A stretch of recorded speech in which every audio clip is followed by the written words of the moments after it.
Here we are in the We Get To podcast, and I am so excited today to talk about an extraordinary project, really. I was actually sitting a long time ago, it seems like, in one of the theaters and watching a movie, and I saw this movie that came up, this clip, and it was interesting because it was funny. It was a faith-filled movie.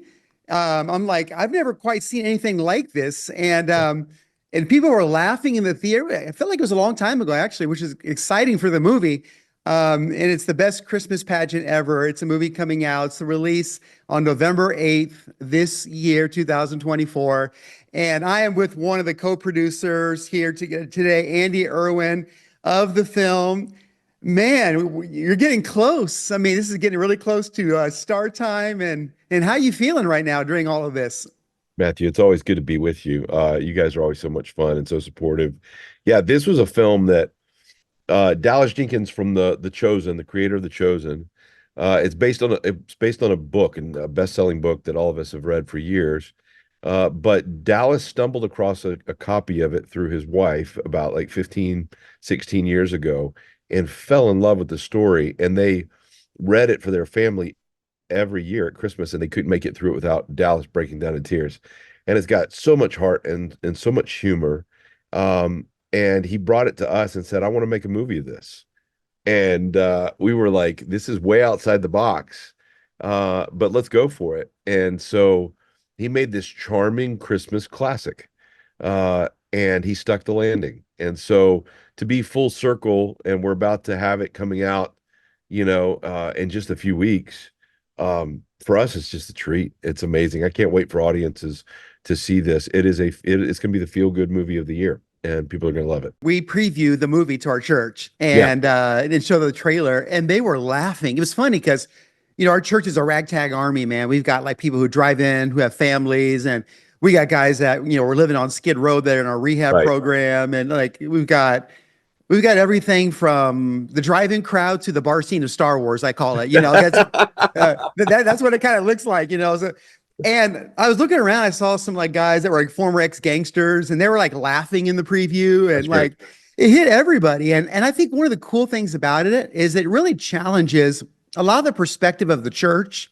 You Yes. know, um, from the aspect of the church oftentimes being known as kind of a place that's a safe place from the world. Like, let's protect ourselves from maybe Yep. that element, or the world is such a dark place. Let's just kind of hide in our little circle here. But the cool thing about it is it's really like it challenges a lot of the belief systems of do we want to bring in that element? I don't want to get too much in the Wow. plot line of the movie, but do we, how do we reach that? I was at a church years ago, and a well-attended church and a good pastor, but it was in a small town, and a young lady walked in and she was pregnant, and she told the pastor that she was pregnant and she wasn't married, and the pastor asked her not to come back. And one of the reasons why he said that was, I don't want other people in my church to get ideas that's Man. okay. And I thought, if anything, it should be the opposite of running to people that are broken. And I think one of the Absolutely. greatest things about this film, not only does it got like a little touch of like of so much humor, which I've never really seen quite happen in a movie that also combines such a great dramatic element of it as well. But one of the great things about it is it really challenges the notion is the church, a safe place, or are we really called to be dangerous? And what's your thoughts on that? Because that's the first thing that came Yeah. across my mind. Well, and you guys do that so well. If more churches could do what you guys do for that fringe crowd around the church, I think that there'd be no need for talking about topics like this. But I think, very similar to what we picked at in the movie Jesus Revolution is the idea of, who would Jesus go after? Who would be the people that maybe, a lot of the religious leaders would say are unreachable, but Jesus would go, and that's exactly why I came. And so what Dallas did brilliantly with this film is he went at it with humor. Yeah, And uh, whatever you laugh at, it makes it less scary to talk about. And so with exactly. this one, the idea is it's this fictional town, and that has had this Christmas pageant that they put on every year that hasn't changed for 75 years. And so tradition has really, overtaken the meaning of the story. And Wow. for them, it's all about getting the pageant perfect. The pageant is sacred, and they've forgotten about the people. And Whew. so this rough crowd of kids that kind of are kind of trailer park trash or whatever you would want to call that kind of that stereotype, uh invade the church and volunteer to be the leads of the pageant for that year, and it just throws the whole town into turmoil. But the cool thing is these group of kids that have no frame of reference for who Jesus was or what the story was about really engage it in such a pure way that it gives the audience a whole new way to see the story. It's amazing.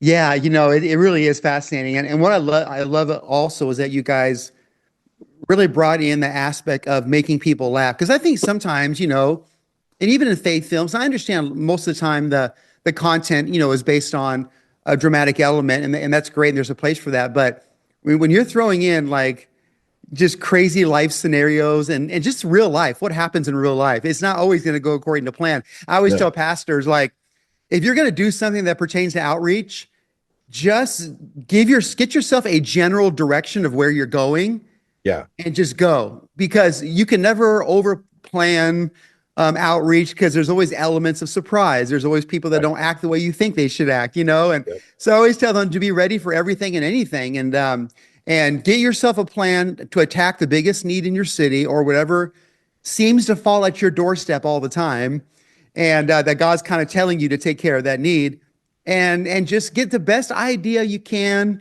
and just go and just Yep. learn as you grow. And I really think this film's going to do something really amazing. One thing that I think it's going to do, it's going to give people a great conversation point to say, hey, because I know a lot of pastors who Yeah. want to do this type of work. They want to Right. help out. They want to reach out across the tracks like the movie, or they want to reach out and Sure. put themselves in somebody else's world.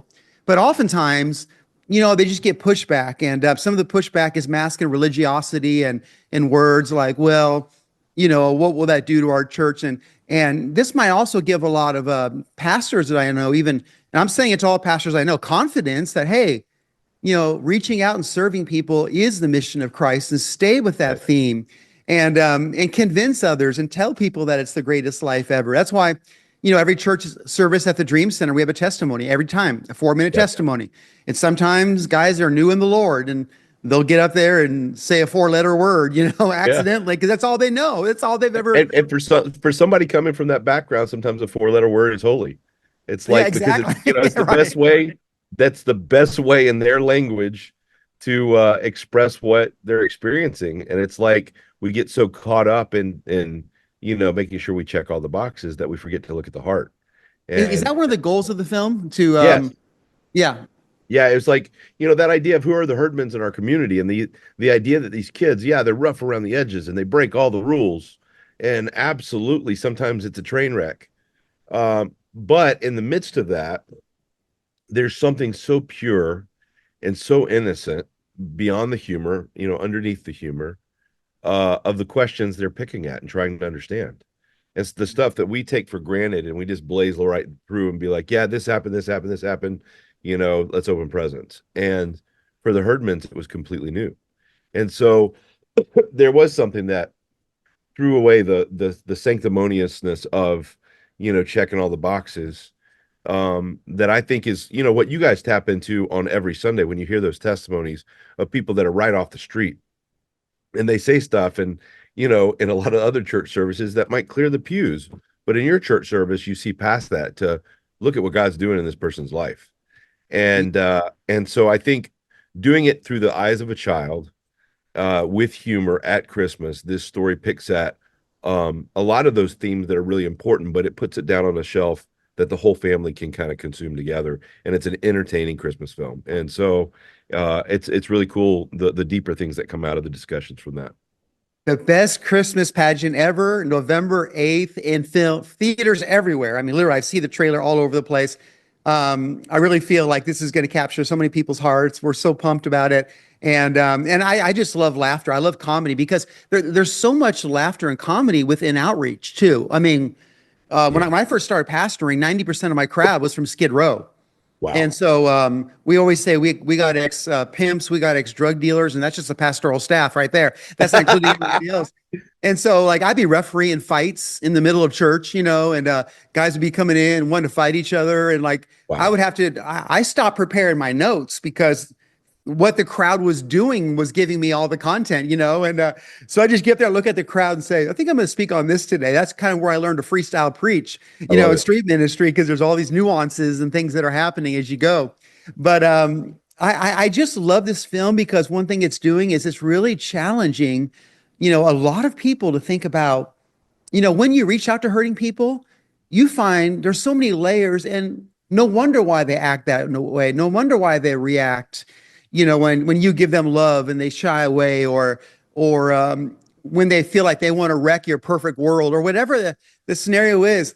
In this movie, it gets to the fact that like people are broken, but there's a reason why they're Yeah. broken. And without giving out too much, I don't want to say too much about it, but the movie delves into that, which shows you that there's a reason why people get to the place of their life where they act a certain way and do certain things. And I love just that unfolding of the story. Yeah, the movie has a tremendous amount of empathy, and just humanity to it. I mean, from this mom, Grace, that's the least qualified person to lead the pageant, and it falls in her lap, and then she thinks she's destroying 75 years of tradition, but she's just making it up as she goes along, and ends up being the most instrumental agent of change that her community has seen in almost 100 years. And so she just kind of has this statement of faith, and that's where the title comes from. When everybody's pushing back and being like, this is going to be a disaster, she was like, no, it's not. It's going to be the best Christmas pageant ever. Ever. And so that statement of faith is kind of the groundwork that the film lays out for what it ultimately becomes, but in a very unexpected way. And then also, like you said, with humor, like, I think as Christians, we forget to laugh. A lot of times we forget to laugh, and we make things True. so ultra serious. And absolutely, the message that we portray and what we tell people about Jesus is sacred. And you want to make sure that you don't change that. Right. But the delivery method or mechanism is always changing. And I think the thing that's exciting about film is when we started Kingdom Story Company after I Can Only Imagine, and I've done a lot of dramas, and I love dramas. It's what I direct. It's my first love. But finally, the sandbox that we came into was about 2 inches squared when we first started, and now it's way out here. It's like it's a whole structure that we can kind of build in. The sandbox is large, and so now there's room for variety. Where it's like, Dallas came and he's like, I want to do a comedy that feels like, Wes Anderson, collaborated with a Norman Rockwell Christmas card. And we're like, Mhm. that is way out of the box. Let's do it. And he stuck the landing. And it's funny, it's charming, it's got heart, and it feels in the realm of a Christmas classic like Elf or A Christmas Story. And so to do that, but then at the heart of it is the purest, most simple childlike presentation of the gospel I've seen in a long time. And It's also it's it's great. yeah. It's also interesting because we're living in a really polarized world right now where like a lot of people pointing fingers, and this is the reason why we have all these problems, and this and that and that. What I love about it is it's diving into really believers' role in challenging that notion that we can point fingers at why society has all these problems, or we can just really be actively involved in change. And I just love that part of it. My dad, when he started pastoring in his church in Iowa, and he started bringing people in the buses and all over and bring them into church. But he had an interesting way of doing it. He stood up every week and he said, I'm so thankful that we don't have a church that's class conscious, and we just love hurting people. And those people were not that way. But he Wow. was speaking that over their life, even though they Yeah. were everything. And he was just framing it in a way that, like, this isn't unusual. This isn't weird. We're not doing anything that's like outside the norm of what the church is all about. Nothing that's worth controversy or any. It's very normal. And I think what's cool about this film is that it really like it normalizes the aspect of the church just being this free flowing place where we are embracing things and tearing down walls And those walls are sometimes hard because, especially if you've been raised in your church a whole life, when somebody comes into your world. And I remember my kids when they go to children's church here my whole life, and they learned a lot of new words. Let's put it that way. When they went to children's church from the bus kids that would come in, Yeah. and uh, and some of the church families are coming up to me and saying, Pastor, my kids, have learned bad words in children's church. And I said, well, praise God, we're reaching people that speak in Called different evangelism. languages, and so I think you have to defend that point. You have to stay on course and realize that not to maybe to the extreme of the dream center, because we're the ultimate extreme, but just start to enlarge your boundaries of the heart. And I think that's what the movie's trying to accomplish. Yeah, absolutely. I think that it's an invitation, and the invitation's to both sides. The invitation is to the broken and hurting, and people that might be the unchurched, or people that are rough around the edges.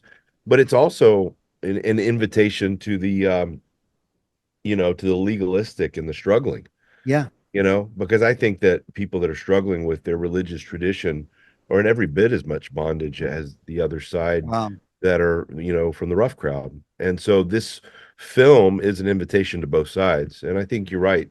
People are longing for hope, and they're longing to have something to look and believe in. And this, it just is a great reminder through the eyes of a child and through humor, that the meaning is Jesus, and that answers what both sides are looking for. And I think you'll see in this film that it does answer it for both sides in a beautiful invitational way. And Yeah. I think we preach on against both aisles. Yeah. Because many times in the church, it's like our mindset is, well, when you believe what we believe, then we'll let you belong. But Right. Jesus allowed people to belong first in order that they may believe. Exactly. Like, the fishermen at the seashore, and let down your nets and follow me. These guys weren't ready. They weren't No, qualified, but no, but he allowed them to belong. And in the course of belonging, they started to understand what believing was really all about. exactly. And so that's just such a powerful message, especially during this Christmas season. And belong then believe. And that's what it really is all about. And everyone comes from a different background. They have different hurdles they have to overcome in their Yeah. spirit. Someone said recently, they said, well, fewer people are giving to Los Angeles in the body of Christ financially because they think that LA is the reason for their problems in their city. Yeah. And as true as that may be, like all the more why we ought to like invest in That places that's that, the place to that's the place for life change. And I think that's the point, is I think a lot of times in a world that, no matter what side of the aisle or aisles you fall on, kind of promotes this idea of culture wars, that our job is interesting. to go find the person that's different than us, and win against them. And absolutely, we want to hold our line on things that are right and wrong. But I think we've missed the point a lot of time, that what Jesus came for was heart change. It was about who's the person that's the most different than you, and how to you reach their heart. And because a lot of times whatever makes them struggle, comes out of a lot of pain. And so I think that Dallas has explored those themes really brilliantly through heart and Yeah. humor on The Chosen. And he's done that with these Yeah. messy disciples that, kind of follow along after Jesus, that, like you said, are a bunch of messy fishermen and tax collectors and zealots, and just the whole kit and caboodle. And and it's messy, and none of them really understand what in the world's going on. And they're frustrating, but they've made that first step. And I think Dallas takes that kind of mentality, and he pours it into this childlike story of exploring a lot of those same themes about, how do you reach out to somebody that just doesn't get it yet. and Yeah. uh and I think that'll preach. And I think the It thing I will. like about it too is that this is a four quadrant film, so it appeals to young and old. It appeals to male and female. It is one that you can take your whole family to. So it's that Christmas event movie where, you don't have to question the content in it, and it's something that not only that you'll enjoy with your whole family, but also it leads to amazing discussions. So I showed it to my kids as a test audience, and my little 8-year-old, I looked over at the end of the movie, and she's crying, and she's like, "Dad, I'm crying. I've never cried at a movie before. Oh, that's My first awesome. movie cry." And then we had these amazing discussions after it. And then the next day she said, "Can I watch that again?" And so, that's the kind of films that we want to make, and Dallas did it on this one. What was the hardest thing that you went through in producing a movie like this? What was the one great battle or challenge? I know there's a lot of joy when you're putting together an exciting piece like this, but I know every film that you do has challenges of its own, like Jesus Revolution had its own challenges. But what are some of the challenges you face in this particular one with this particular style? This one, not to steal Dallas's thunder, but since he's not here, I will. But you know, first of all, it was very cold. We filmed it in Winnipeg in the winter, Wow. and so it was I've been frigid, there. and so Yeah. it was I had icicles on my beard. But I think for Dallas, this was something that 15, 16 years ago he came across at his wife went to a pottery barn, and they were selling this little Christmas book at the counters, and she fell in love with the book, and she brought it home, and they started reading it to their kids every year at Christmas. And he would always laugh that he couldn't make it through the book without crying. And then he'd hand it to Amanda, his wife, and she would read a little bit, and she'd start crying, have to hand it back, and the kids would always make fun of him that mom and dad can't read this book because of crying. And so he just started chasing the rights, saying, "I want to make this movie," and it was stuck in another studio with somebody that was going to make it, and he couldn't get the rights, and he tried and he tried and he tried, and every year he would check, and they'd say sorry, and so finally, um, it came to the point where he's like, "I need to quit trying. There's really no way I'm going to get this book. I'm not going to get the rights to make this movie. I just have to release the fact that it's not my story to tell." And he said during his devotional, he sat down and God just impressed on his heart, it's not time yet. It's not time to let go of it. And then all of a sudden his wife called and she said, God gave me the same word today. And if you're thinking of letting go of this project, absolutely do not. And then that day, the people that had the rights Wow. called and said, it's available if you want it. And, Wow. and that's when Dallas got the rights, brought it to us, and now it's going to be a movie in theaters for millions of people to see. And so it's just a testament of their faithfulness, God's faithfulness as well, and just the movie's timing being right now, because I think our world needs a dose of what the Herdmans learn in this story. Yeah, they really do. And I think from the general reaction we're getting from our crowd, I mean, people just are so pumped about a movie like this, especially now in the season that we're in. I mean, Yeah. there's not a lot of laughter in the world right now. I mean, there's just a No. lot of like fighting and like what's going to happen in a few weeks and like when they get to the election day and just, I don't know, a lot of hostility and just, I think it hits a little bit harder actually now than any other time because people are just looking for some relief right now and just the humor and it's kind of the humor that everyone deals with on a daily basis and Yeah. especially if you're dealing with kids, you're dealing with issues. As extreme as the kids might be in this movie, there's always a little bit of that in all of our kids, and so Yep. it's very That's family the based truth. and incredible. And is there any final message that you want to give the audience? Because we're coming up on the best Christmas pageant ever, November 8th, the release dates. Um, I'd encourage churches to come together, make it an event. Here's what we've done in the past, and we never had a movie like this as a church to really promote. Like we took our whole staff. We have hundreds of people live on the Dream Center. We took them to go see Elf at a theater, Yeah. Yep. and we just rented it out for a staff party. I think this would be the coolest thing in the world to have a staff appreciation party, rent out a theater, and just have a great day watching it. I And love that. so yeah, I think that would be a great thing because this is the first time, really, the church world and teams and churches and staffs and people can actually plan an event around. And Yeah. so that's what we're going to do with our staff party. It's you're absolutely spot on. I think that films are meant to be a communal event. I Um, agree. Very similar to what you do with your services at the Dream Center is like those testimonies you're talking about, they have impact and they have power when you post them on social media and online. It's different to be in a room with hundreds and hundreds of people and several thousand people and that person to get up and share their testimony because it's a communal event. It's something that you can all experience together, and being in that moment, the way the spirit moves is special. And so for us, we really believe that movies like this were meant to be enjoyed in the theater that lead to opportunities for ministry, that lead to interesting conversations. And the other thing is for families, to see more movies like this, the reason why Lionsgate, our parent company, has allowed us to release so many films over the past several years is because the audience is showing up and voting with their ticket. Every Right. time you show up and vote with your ticket, the movie studio steps up and says, we want more content like this.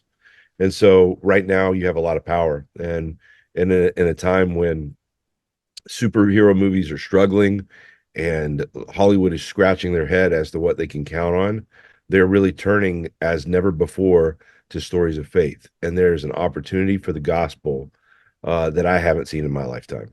And so now's the time to really rally your community, use it as an opportunity to invite who the herdmans are in your community and love on them. Take them to the movies and just let them know they're loved, they're seen, they're accepted, and they're wanted.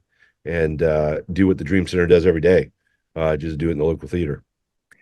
Well, I can't tell you how excited I am. When I saw this preview, I'm like, this is it. I mean, this really is it. This is kind of the message that I believe that people of faith have been waiting for, to make people laugh and make them cry at the same time and just kind of go through those and give them a glimpse a little bit of the cultural issues that we even face as a church, give them an understanding of oftentimes our battle. And so many times the perception from the world to the church and people of God is that, oh man, they're just people that stick to themselves. But the truth is, we have the largest army in the world. If we could activate them Monday through Saturday, and it doesn't have to be the Dream Center. I tell people who come all the time here. I say, don't be us. Take a piece of what we do and do it better, or run with it as much as you can. This is just kind of an extreme example of what can happen in a community transformation that has been built over 30 years. But whatever you do, think it's the best thing in the world. Go with all your heart. Like we have one guy that all he focuses on, the Memphis Dream Center, John Siebling, all he focuses on is food because Memphis has the highest rate of poverty, insecurity in the country. So he has food trucks. And I went to go see his food trucks the other day. I'm like, John, your food trucks are like 100 times better than ours. And that's the goal. The Bible says, and this is what I really love about the movie, to provoke one another to do good. It Mm. means to challenge one another, get in I each love other's it. face a little bit, and that's what I love about this movie. It's provoking people Yep. towards doing good, and it also gives the world an understanding that hey, the church, they're really taking a look at what they are and what they can be as a force of change. And so I'm never one of those people that has that martyr complex. Oh, we're here in LA, nobody cares. And our message is everybody cares. Right. Because if you say that nobody cares, what's going to happen? Even rats desert a sinking ship. Right. But if you tell everybody everyone cares, what Yeah. happens is people start to show up because they want to be a part of that message. And Yeah. I really do believe that this film, to a large degree, is kind of like, breaking through that wall and saying everybody can care, everybody can make a difference. That's true, Matthew. I really do appreciate that heart. And that's why we love to partner with local churches that are already doing what, our films talk about, because I feel that God never moves in a significant way without using his mechanism of the local church. Yes. And I think the same way that you're doing, provoking each other to good, is movies like this are just trying to remind the local church, remember who you are. Remember what your purpose is. Remember what God's called you to do. You're not there to just drill in facts into people's brains. You're there to transform people's lives. Yeah. And that's what this story does in this good-natured, good-hearted, charming way, is it just reminds the church, remember who you are. And because of this one woman that seemed insignificant in the church, provoking the rest of the church for good, she changed her entire community. She changed her entire church, and she changed generations to come. And so I think that each of us are capable of that if we have that vision, that dream, that reminder of what we're called to do and inspire each other to do the same thing. And that's what the church is. Well, Andy, thank you so much for being on the program with us today, and we can't wait to get word out about the release date, November 8th, the best Christmas pageant ever.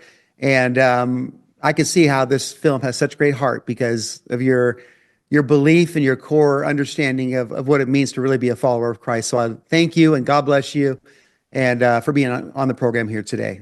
It means a lot, my friend. We love what you do. We love your church, and we're big fans here. So glad to collaborate. Glad to be on the show. All right. I'm going to get you. We get to serve hat. All right. I love it. Thank you guys. Have a All right, great guys. day.